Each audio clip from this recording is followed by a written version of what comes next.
this may be the most comfortable, the most supportive tennis shoe ever made.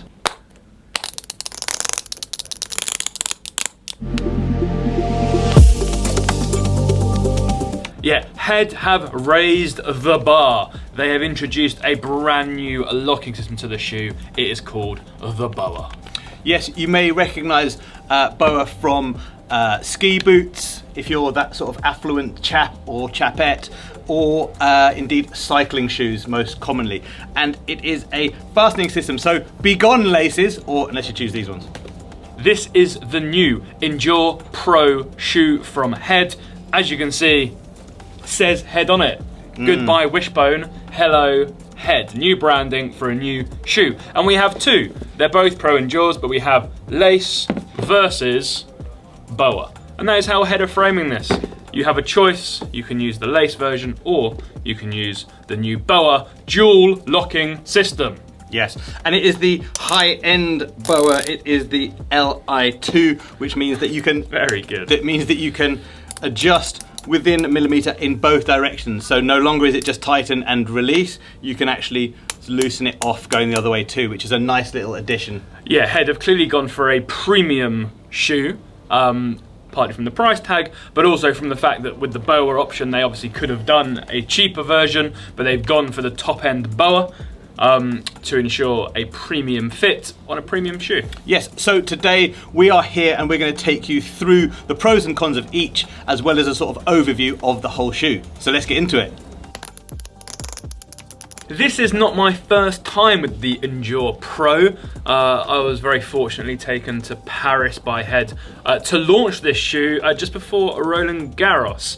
So we got a chance to test the shoes out and also meet the creative and technological minds behind it. We actually met Mr. BOA as well. Wow, I didn't know you met Mr. BOA. He was a very exciting man. I assume he's not a Mr. BOA, but No, he's he's not. because the BOA I assume is named after the snake. Yeah. Constricting. Yeah, I guess so. Yeah. So you also met some tennis players, didn't you, testing these shoes? Yeah, so Nuno Borges is the highest ranked head-to-toe player. So sponsored by HEAD and uses all their clothing, footwear and rackets. Now, a little secret about Nuno Borges, he uses the Revolt Pro on hard courts and the Sprint Pro on grass. So he actually switches between the two different shoes. I think probably the only player to do that. Like a bit of adaptation. Yeah. Anyway, and he tested these as well, really liked them. His initial thought was, I feel a little bit high, but then was really into the fit because you really feel like you're part of the shoe, but more on that later. Part of the trip was actually meeting the inventor, sounds a strong word, but Founder. Man behind the shoe. And I interviewed him out in Paris. So Joe, run some cool clips of my interview. So I'm Carlos Lopez. I'm the global product manager for HEAD footwear for tennis, paddle, and pickleball. I'm based in our HQ in Austria, Gimmick. Cool, so we're here with the brand new Endure shoe. What do you think is the best new design feature? I mean, what do you think? I think it's obvious. You can see we have the the dual BOA system, Li2. So this is the main characteristic of the shoe. If you have a look, if you see the shoe on a shelf or on a player, your eyes will go straight to these two dials. And do you think that is, like, how unique is it in tennis to have this locking system as opposed to laces? Yeah, this is unique in tennis. Some other brands tried it in the past, but not super successfully. Here we did a shoe that we engineered from scratch, thinking on these two dials. In the wraps coming on the side, so the whole system and the whole shoe is orientated to serve you to the highest performance. So if you think about the whole design process over the last few years, what bit kept you up at night? What was the hardest bit to really get right? The hardest, to make a shoe connecting the midsole, outsole to the upper, and to have this lockdown feeling is not that easy, and especially here with the wraps and the design, this PU molded uppers, they look easy, they look like plastic, right? Yeah. But if you tell our designers, some of them, not from us, but other companies are quitting and moving to other companies because they don't want to do this. It's so difficult. Every time people lost their jobs over this shoe. Yeah, That's how good it is. That's what I'm saying. Sadly, they got a bit stressed about it. But the final outcome, we must agree this is really looking good. So of all the little details and all the different pieces that make up the shoe, is there a bit that you think maybe isn't overlooked, but you're most proud of, like a unique feature, like yeah, that bit is actually what really makes it? Because the bow is the obvious one, right? But is there something else you're like, that bit is just so clever? So here we have this TPU 3D molded piece, which is one piece. Normally we do different pieces on the shoe, and we added here, we were able to make just one piece. And the nicest part of this one is you see here in the back of the piece is not connected. So actually when you're in the shoe, these have like shearing forces. So you're in the shoe, if you go more on the lateral side, this will adjust depending on your move. I mean, it's minimal, but makes a difference, and this is quite smart. Actually. And that's unique in all tennis shoes? I mean, I'll tell you all tennis shoes. Within the head range, Revolt Pro and Sprint. Within the head for sure, and within the tennis industry is also quite unique as well. So if there was one thing that, having designed the shoe for 3 years, put so much new tech into it, built it from scratch, if there was one thing that one message you want to get across to everyone that really brings it all together and ties it all together as one element, how would you describe the shoe? What one phrase would you give to really go, yeah, if everyone knows one thing about my shoe, it's this? I mean, there are many things. It's not that easy to tell you one, no? I mean, step in comfort, let's say. Step in comfort. For me, this shoe is really, you go in, you feel good, and you smile, especially the 2 dials. This is such a great feeling. And I can absolutely vouch for that. I've tried on both the BOA and the lace version, and it is like 2 completely different shoes, even though it's just the locking system that's different. So I can attest to that. Step in comfort. And this sound as well. It's so unique. It's a great sound. Thank you very much. Thank you. So the Endure Pro is HEAD's all-court shoe. They obviously have the Revolt Pro, which is more of a stability baseliner shoe, and the Sprint Pro, which is a little bit flatter profiled, more around speed moving up and down the court.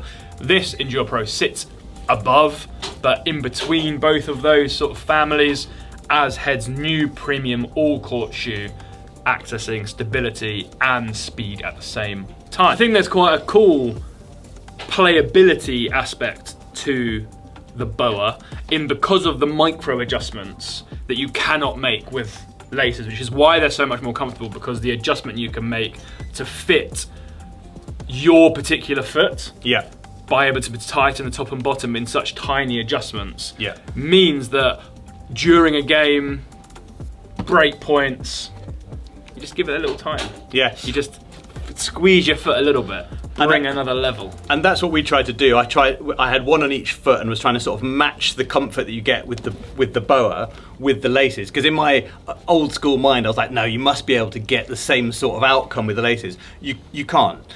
Again, a fantastic shoe in the lace version, an exceptional one in the BOA. Yeah. Because of those tiny little adjustments. The interesting thing about this is people would assume, and this was a question that was asked, that the BOA system would add weight because there's much more to it. However, because of how it tightens the actual fabric as it pulls it over, you need less of it, so the total weight on the BOA shoe is actually less than the lace. Surely these little BOA strings are going to break though, Josh? No, there is no break point. In any sense of the word. No, the BOA string is supposed to be incredibly strong and far less likely to break than a normal lace, which surprises me given how thin it is. But again, to be tested. Yeah, some clever guy at BOA obviously made them super good. I imagine there's quite a lot of clever people at BOA. Probably. Yeah. The main thing is this new BOA tightening system, but you've also got some other really cool things. So you've got a cooling system, you might be able to see on there. Actually sort of mesh and things, so more breathable, and that is of course in both the BOA and the laced version. And the other thing is the split TPU, Josh. Yeah, so the split TPU, as it comes through the midsole of the shoe, instead of it continuing and being one solid piece, the 2 sides of it when it gets back to the heel are separate, and that allows for more stability and more flexibility in the shoe. That was his sort of proudest element of the shoe that probably be overlooked because you can't see it's inside it. The BOA is obviously the hero piece, but there is also a lot of other tech that's gone into producing the shoe. Yes, they're not hiding the BOA, are they? That is, No, it's a little prominent. It's on display. They want you to know about the BOA. Why not? It's a great bit of tech. Yeah, so if we get into what we thought when we've tested them more recently, obviously, so when I was out in Paris, a lot of tennis coaches, tennis influencers were there testing the shoes and putting them through their paces, and I obviously caught up with a lot of them as they were doing it.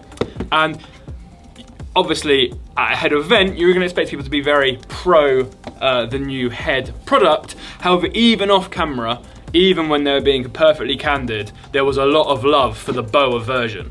I think everyone pretty much concluded, similar to ourselves, that the lace shoe is a very, very good shoe. Yeah. But it is just a good tennis shoe. It doesn't feel remarkable in any way, particularly. Yes. Whereas the BOA does raise the bar a little bit in how it feels when you put it on, especially. I think so. So I think that the difference for me is, so unlike Ben, and I'll get to Ben again in a second, but I like the high end and have for many years worn the higher end shoes, and I think this is one of them. With the BOA, essentially the extra support that you get throughout, because it really is hugging your feet, does just set it above. Fit like a glove. Yeah, fits like a glove. What Ben said, now Ben is not necessarily a frugal man, but he's not bothered about tennis shoes, and I would say perhaps a little tight when it comes to tennis shoes, doesn't really care. But he said, and I quote, "It's the first time that a shoe warrants the price tag." On the BOA, yes. Because Yeah. I obviously had been to this event, tried them, and had come back and said how great this new shoe was. And I was met with a lot of skepticism across the team until we got our first sample pairs. They put them on and straight away were all like, oh my God, that is so comfortable. Yeah, it really is, and it provides so much stability. I will offer a couple of cons, Josh, if I may. You may. The cons for me, I start with the As a fashion icon. with the BOA, is that I don't love the BOA. I appreciate they've got to show it. I appreciate it's got to be seen because it's such a good bit of tech, and a bit of tech that is really, really good. I just don't love the look of it. I mean, I guess it has to stand out on the shelf. I Yeah. guess that's part of it, is you want people to be attracted and question what it is and It's why intrigue. it works, and Yeah. start those conversations. Well, I Yeah. think that's probably why. But I see your point. If BOA is here to stay, which I imagine it will be because it is so good, I wonder if these will become more slimline, maybe sit. More sort of flush with But the I shoes. don't quite know how that's even possible. But you No, know. but that's for the boffins at HEAD to work out. Yes. Yeah. My other thing is they are an expensive shoe. Depending on, I'm not going to give you a price because depending on where you're on the world, that's going to change. But it is a very expensive shoe, and the laced version is so good that I'd be reluctant, but not necessarily. I'm not going to count myself out of going for the BOA one. The final thing is probably the most trivial or pathetic or pedantic, is that simply arriving on court and fastening my BOAs, I would feel a little bit self-conscious, a little bit of a sweat, as the kids would say. There you have it, the Endure Pro from HEAD, the lace version and the BOA. In short, a fantastic shoe and an exceptional shoe. If you want the greatest comfort and incredible stability, the BOA really is worth trying, regardless of price point. Yeah, absolutely. Obviously, you can see the colours the other way around, and HEAD are sort of framing this as a laces versus BOA. Which is the better version? Which do people prefer? What would you go for? I would 100% go with the BOA. Yeah, I think same. whilst it is more expensive, they're both a premium shoe. So for that little bit extra to go for the BOA, just the amount of micro adjustments you can make to make sure it really fits you perfectly. So few tennis shoes fit you perfectly, and I think this gives you the best chance. Yes, it will really hug your foot. So when I was in Paris, as well as getting to play with Nuno Borges and Mazzetti, and met Barami, and had a coffee with Gasquet, you know, all the normal things you do when Yeah. in Paris. Yeah. I also got some little giveaways. HEAD were very generous. They gave us some stuff, and so I've got things like these nice water drop water bottles branded. I've got some shoe sacks and some other little bits as well. So anyone who purchases a pair of Endure Pros from us here in the UK, while stocks last, of course, we shall be giving you a little something extra. And then even more exciting news. Could it get more exciting? The grand prize for one lucky winner will be this. It's just an extreme. It's not just a HEAD Extreme. Boring. Number one, it's Whoa. a Richard Gasquet HEAD Extreme, and it's one of only 30 signed Richard Gasquet Extreme MPs. Yeah, it comes in this kind of massive display box. Can you see the display box? Yep. So you'll get it in this nice display box. You get a set of his string, a grip, and some sort of Richard Gasquet love as well. There you go. Now Yes. you can't see me. All But, you know. the better for it. Whoa. Important to note, the Richard Gasquet does not endorse the Endure Pro No, shoe. This is just a separate prize. this is racket 8 of 35, so one lucky winner will be in a very small select group. And of the top Gasquet. 5 went to his friends and family, so There you go. you're part of the club. There you go. Why are we giving this away? It's pretty cool. Yeah. As always, don't forget to like, follow, share, subscribe so you never miss a thing from PH Tennis and Richard Gasquet.